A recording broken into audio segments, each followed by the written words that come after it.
একসময় মঞ্চে মধুর সুরে বাঁশি বাজিয়ে শ্রোতাদের মুগ্ধ করতেন তিনি।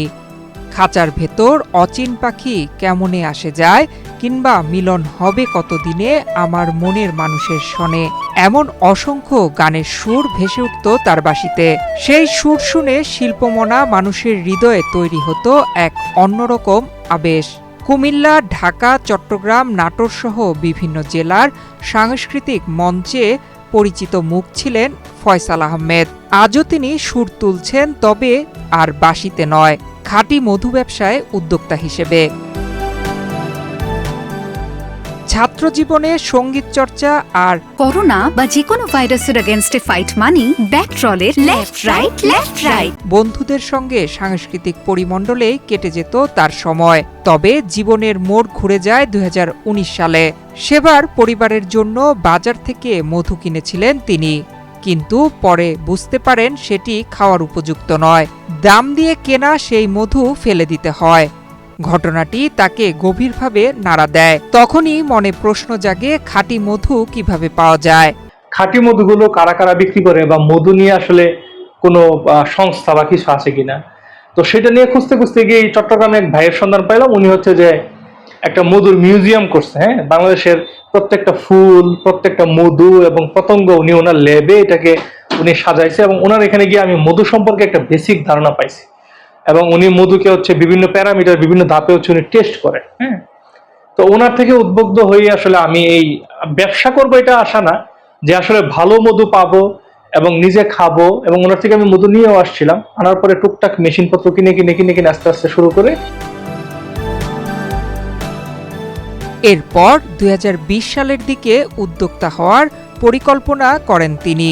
প্রথমে স্থানীয় চাষিদের কাছ থেকে 10 কেজি মধু সংগ্রহ করেন। সামাজিক যোগাযোগ মাধ্যম ফেসবুকে প্রচার শুরু করেন। শুরুতে আত্মীয় স্বজনের কাছে বিক্রি করেন সেই মধু। তাদের ইতিবাচক প্রতিক্রিয়ায় আত্মবিশ্বাস বাড়ে ফয়সালের। ধীরে ধীরে বাড়তে থাকে ব্যবসার পরিধি। অনেক পরিমাণ একটা বিস্তৃত পরিসর আছে যারা মধু খেতে চায়, কিন্তু আসলে অথেন্টিক সোর্সটা পায় না। তারপরে হচ্ছে আমি শুরু করা 2020 সালের আগে 19 সালের শেষের দিকে শুরু করে আজকে 26-27 সাল। আলহামদুলিল্লাহ ভালো আছি। মধু নিয়ে একটু পড়াশোনা করি, টুকটাক গবেষণা করি, এই আর কি চলতেছে। এক পর্যায়ে কুমিল্লা নগরীর ধর্মপুরে ভিক্টোরিয়া কলেজ এলাকায় একটি ভবনের 2য় তলায় গড়ে তোলেন শোরুম। সেখানে মধুর পাশাপাশি ঘি, সরিষার তেল সহ বিভিন্ন খাঁটি খাদ্যপণ্য বিক্রি শুরু করেন। শুধু পণ্য বিক্রি নয়, মধুর মান যাচাই নিশ্চিত করতে গড়ে তোলেন একটি ছোট ল্যাবও। 12টা প্যারামিটার টেস্ট করতে হয়। হ্যাঁ, তো আমরা হচ্ছে মধুগুলো স্যাম্পলটা সংগ্রহ করে নিয়ে আসার পরে আমাদের ল্যাবে এখানে কেমিস্ট আছে, পাশাপাশি আমিও আছি। আমরা হচ্ছে যে এখানে প্যারামিটারে মধুগুলো টেস্ট করি। মধুর স্পেসিফিক গ্রেভিটি দেখি, টিডিএইচ মান দেখি, পিএইচ মান দেখি, ময়েশ্চার দেখি, টেম্পারেচার দেখি, টোটাল পুলেন দেখি, এইচএমএফ দেখি, রিডিউসিং সুগার দেখি।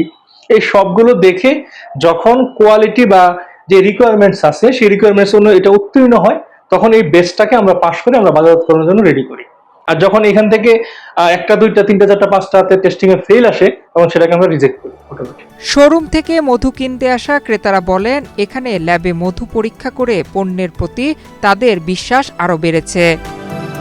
উদ্যোক্তা যেই কাজ করেছে সেটা হচ্ছে মানুষের কাছে অথেন্টিক একটি মধু এবং পিওর যেই মধুটা, তার পাশাপাশি যে গাওয়া ঘি, আমি দেখলাম যে গাওয়া ঘি এবং সরিষা, এবং সেখানে কি জিনিস আছে এটার মধ্যে সে ডিরেক্ট বলে দিচ্ছে এবং লিখে দিচ্ছে। সেই জিনিসগুলো আমার কাছে খুব চমৎকার মনে হয়েছে। শৈশবে দেখতাম যে গ্রামে গঞ্জে বালতি হাতে করে নিয়ে আসতো যে মধু, খাঁটি মধু। 1 সপ্তাহ পরে এটার মধ্যে নানা রকমের রহস্য দানা বাঁধতো যে আসলে এটা খাঁটি কিনা বসে যাচ্ছে।